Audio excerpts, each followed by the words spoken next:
I've been testing the Maxxis ST Sport Touring tyre, which the firm spent 5 years developing with the help of British superbike legend Chris Walker. I've been to Malaga in Spain, where I tested the results both on road and at Ascari circuit. Aimed at bikes from 1600 to 1300cc, the ST has a neutral profile, meaning it is round.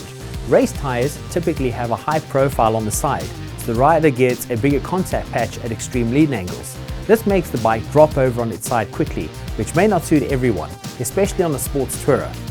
Don't take my word for it, this is what Chris Walker had to say.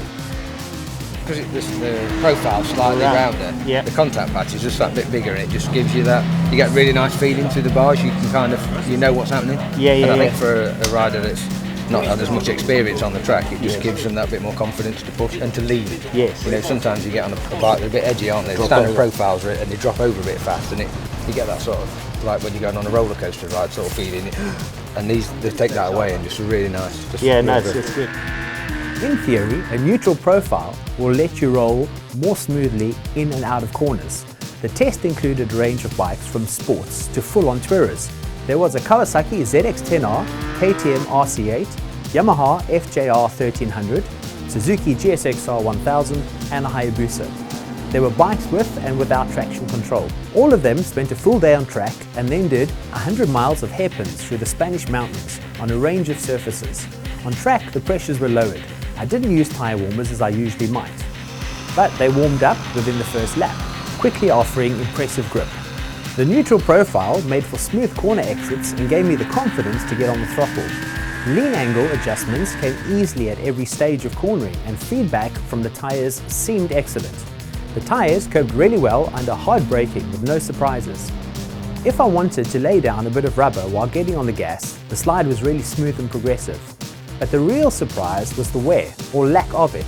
At the end of the day, there was very little rubber loss or deterioration. I checked Chris's bike too. He had it sideways in and out of most corners, but the tyres just looked scrubbed in. Some other test riders said they had been deliberately riding to tear up the tyre, but it failed. Even on the big Hayabusa, the rubber still looked good. On the road, the temperature was fairly low early in the day, but the tyres warmed up quickly as we tackled the hairpins. At first, I was getting a feel for the level of grip. I found myself trailing the back brake a little into and through the corners. A number of them tightened up sharply, and I wasn't yet sure how much I could trust the rubber. As on track, the neutral profile meant I could tip in smoothly into and out of the corners. When I dabbed the back brake, the tyre never locked, but felt solid all the way through the bend. So I soon developed the trust to confidently increase the lean angle as bends tightened, finding lots of grip as I did. Not all the surfaces were good.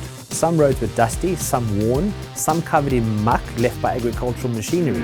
I applied due caution and never had a worrying moment. I would recommend the Maxxis ST as a tyre that offers good grip and durability with a comfortable, easygoing profile. I didn't ride in the wet, but I plan to test the tyre on the road in the UK, and soon I will post an update.